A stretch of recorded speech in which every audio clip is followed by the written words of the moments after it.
এ যেন শুধু গান নয়, বরং বাংলার ইতিহাসে লেখা এক জীবন্ত আখ্যান। গাজীর গান, যা একসময় ছিল গ্রাম বাংলার রাতজাগা বিশ্বাসের ভাষ্য, লোককাহিনী সুরেলা রূপ। ঢোল, করতালি আর সুরের সাথে চলত গাজীপীরের নানা কাহিনী। ভক্তি, বিশ্বাস আর লোককথার মিশেলে তৈরি হতো এক অন্যরকম পরিবেশ। এই গান শুধু গাওয়া হতো না, তুলে ধরা হতো অভিনয়ের মাধ্যমে, যেখানে ইসলামী আধ্যাত্মবাদ, হিন্দু পুরাণ ও গ্রামীণ বিশ্বাস মিলেমিশে গড়ে তুলত এক অপার ঐতিহ্য। অনেকেই হয়তো গাজীর গানের কথা শুনেছেন, কিন্তু চোখে দেখার সুযোগ হয়নি এখনকার প্রজন্মের অনেকেরই, কারণ সময়ের স্রোতে সেই গানের আসর আজ প্রায় বিরল। আমাদের পূর্বপুরুষের ঐতিহ্য ধরে রাখার জন্য এই যে লোকসঙ্গীতগুলা, এগুলো তো ধীরে ধীরে হারিয়ে যাচ্ছে। আমরা ধরে রাখার চেষ্টা করছি। আমাদের টিমের মধ্যে ধরেন 12-13 জন আছি, উনি আমার উস্তাদ। আমরা ভবিষ্যতে আরো আপনাদের সারা পাইতে চাই ইনশাল্লাহ।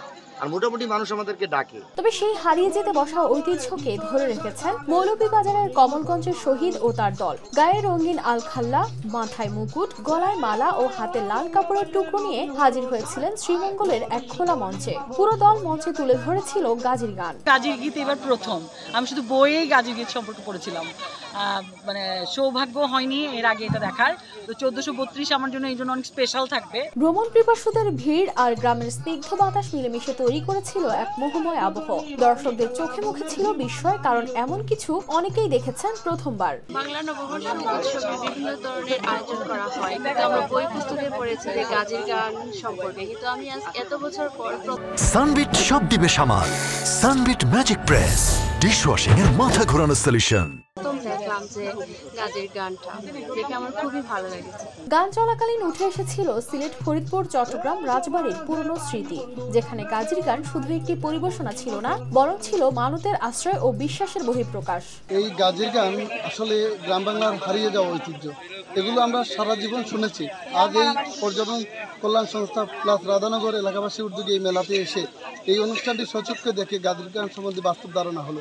এরকম অনুষ্ঠান প্রতিটি জায়গায় হোক, গ্রাম বাংলার ঐতিহ্যবাহী হারিয়ে যাওয়া জিনিসগুলো আমাদের মাঝে ফিরে আসুক, তাইলে আমাদের প্রকৃতপক্ষে সফলতা আসবে।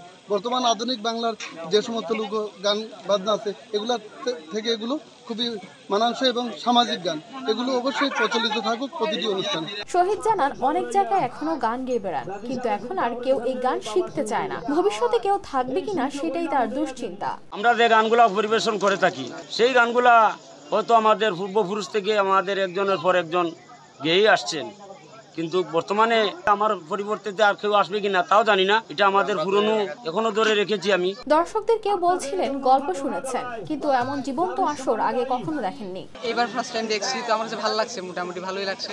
গাজীর গান হয়তো হারিয়ে যাচ্ছে, কিন্তু শহীদের মতো কেউ কেউ এখনো সেই আগুনটিকে নিভতে দিচ্ছেন না। এ যেন বাংলার অতীতের স্পন্দন, যা যতদিন মনে থাকবে ততদিন বাংলার মাটি কিছুটা হলেও জীবন্ত থাকবে। News desk, RTV।